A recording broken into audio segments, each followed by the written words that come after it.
Notice that God is not called Jehovah Jireh. It is the location. Jehovah Jireh, Jehovah Jireh, the Lord my provider. You keep on doing great things. It doesn't mean Jehovah my provider. I wish I could talk to you, but... So the utterances of an altar, you need to watch what happens when you pray.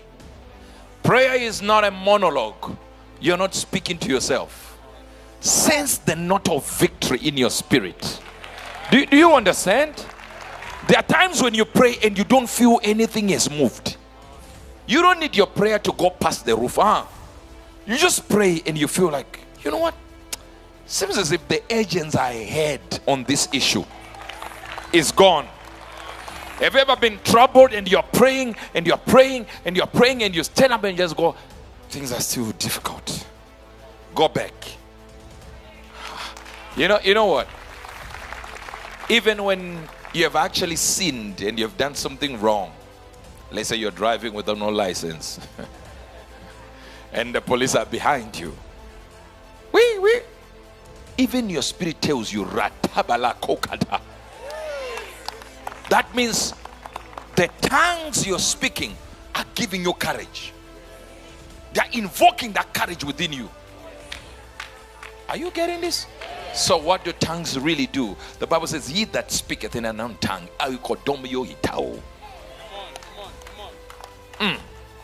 he edifies himself. He rises like an edifice. All the fear you find every time something happens, if you replace it with tongues, they say something has happened. They said, Ratamarokaye. They don't know why.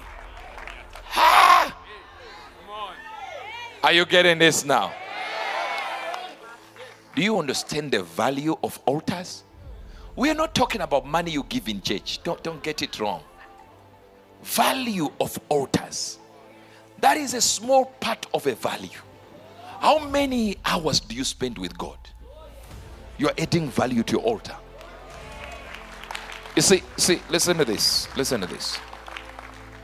There are many people who have a volume that is high up in the realm of the spirit because their altar is on best mode. Satanists are busy killing little children to mess up your life. And because you are westernized Christian, you think you will overtake it with $1. Offering time, $1. Father, they are trying to kill me.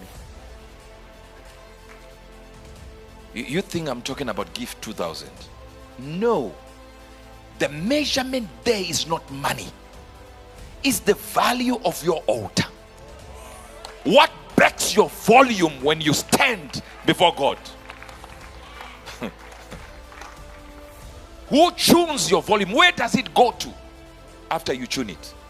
When you pray, can the devil say, now comes a man with an altar that is higher than mine? Two forces are fighting. The devil is on this side. God is on this side with the Israelites. And God has already given the prophetic that this king is going to lose to the Israelites. While he is there, he took his only son, put him on the wall, killed him, his only son who could have been king. Killed him, dead. There it is. Then he took his eldest son that should have reigned in his stead and offered him for a burnt offering upon the wall. The prophecy has said the devil is losing. And Israel is the one with God and their prophet. And his prophet. And there was a great indignation against Israel. Yet God is supporting Israel. Yet the enemy sacrificed to the devil, not to God. And God changed sides. No, you're not getting it. The day God supported the devil,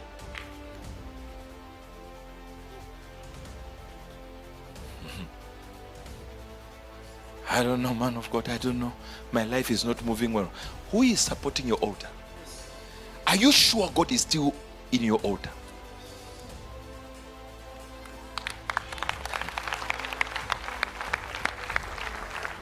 I know. I thought God was so loving, He wouldn't move sides.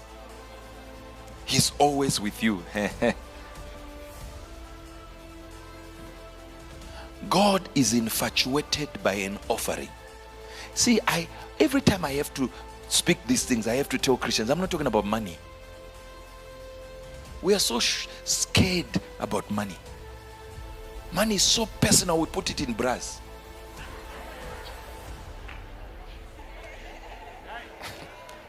You're not hearing. I think you said, you touch people's hearts. So we have Europeans here that don't know what we do here in Africa. $20 will be like, we don't even take wallets when we get to the shops. They just know it's coming from somewhere. So anytime you say offering, people say, he wants to take an offering now. No. We are talking about you as a person becoming an offering. On your own. What are you before God? Who are you before Jesus? What can you do for God? Can you be trusted with your value? Oh yeah, I'm born again, so I have value. I understand. That's the basic value of every human being. But then there is the spiritual value. What have you? That's what the Bible says. Take care how you add thereupon. For the foundation is Jesus. But how do you add thereupon? Imagine God realizing, wait a minute, that one is a revelation of what I'm about to do. I'm going to do this later on in life. Are you getting this now? Let me show you something. The book of Genesis. The book of Genesis. Are you here? The book of Genesis, chapter number 22. Chapter number 22, verse number 5. Are you here? Quickly, because of time. And Abraham said unto his young men, abide ye here with this donkey, with this ass, and I and the lad will go yonder and worship and come again to you.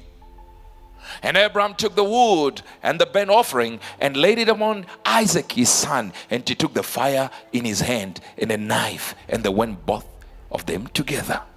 Are you still following? And Isaac spake unto Abraham his father and said, my father. And he said, here I am, my son. And he said, behold the fire and the wood, but where is the lamb for an offering? And Abraham said, my son, God will provide himself a lamb for a burnt offering. If you look at this, the prophetic was already inside Abraham. Let me read it.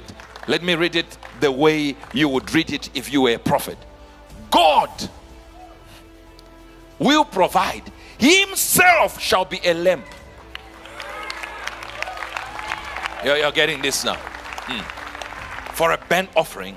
So they went both of them together. Hear me. And they came to the place which God had told him of. And Abraham built an altar there and laid the wood in order and bound Isaac his son and laid him on the altar upon the wood. Notice here. We're about to go there. And Abraham stretched forth his hand and took the knife to slay his son. And the angel of the Lord called out of heaven. Now the altar has a voice. So God waited until he saw the weight of the altar. Without the weight of the altar, he laid his hand. Let's go back 10. Because you're not getting this. In fact, 9. Notice, and they came to a place, and Abraham built an altar there and laid the wood. Did God speak? Then he laid the wood. Did God speak? Bound even his own son. Did God speak? Laid him on the altar. Did God speak? The moment he touched the knife, God said it's about to go down. The seed is about to be given. Now he's ready to do exactly. You see, because you can bring a value you're not ready to spend. You're not getting this. Say, have you ever come to church going like, today I'm ready.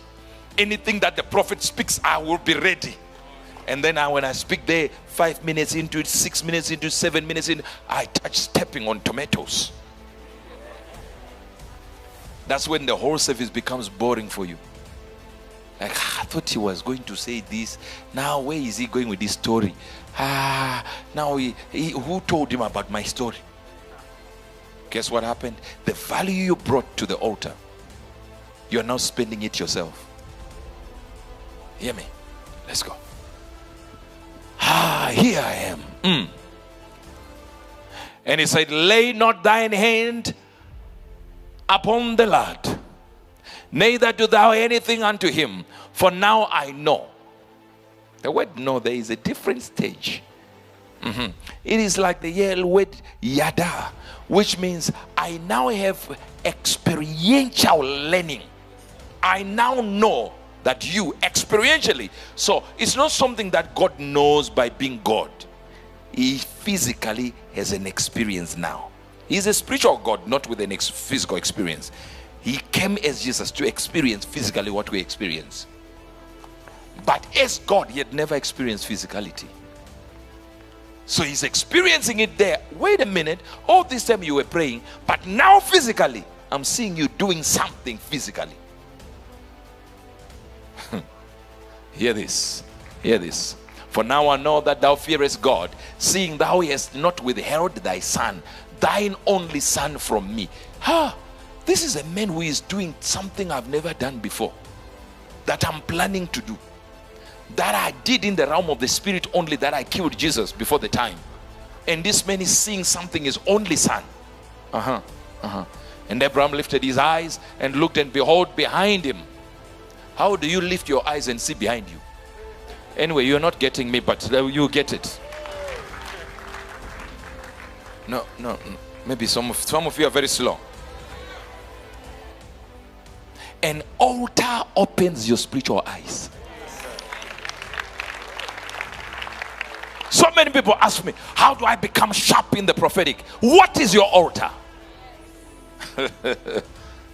And Abraham lifted up his eyes and looked, and behold, behind him a ram caught in the thicket by his horns. And Abraham went and took the ram and offered him up on the burnt offering in the stead of his son.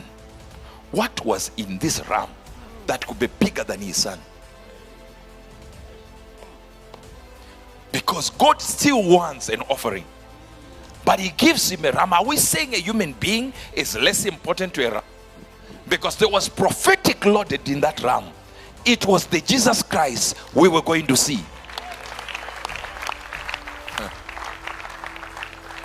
And Abraham called the name of that place Jéhovah Jireh. Notice that God is not called Jéhovah Jireh.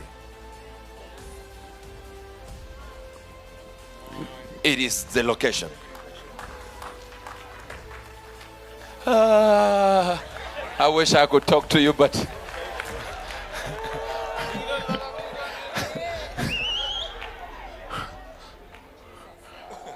so if you go back with the Bible, it says they got to the place where they would sacrifice. That means the place has to be consecrated. It is important to be in a location where you raise an altar that can speak. And the Bible says he called the place where he raised an altar Jéhovah Jireh. Jéhovah Jireh, Jéhovah Jireh, the Lord my provider. You keep on doing great things. It doesn't mean Jehovah my provider. Let's go.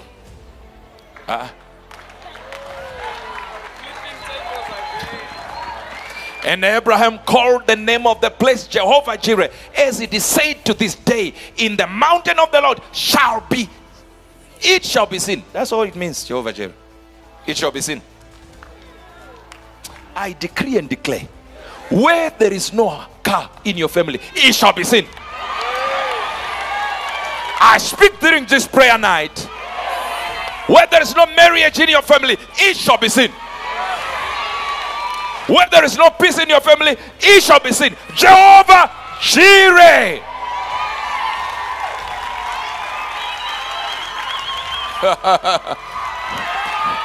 As a matter of fact, that would mean he sees to it.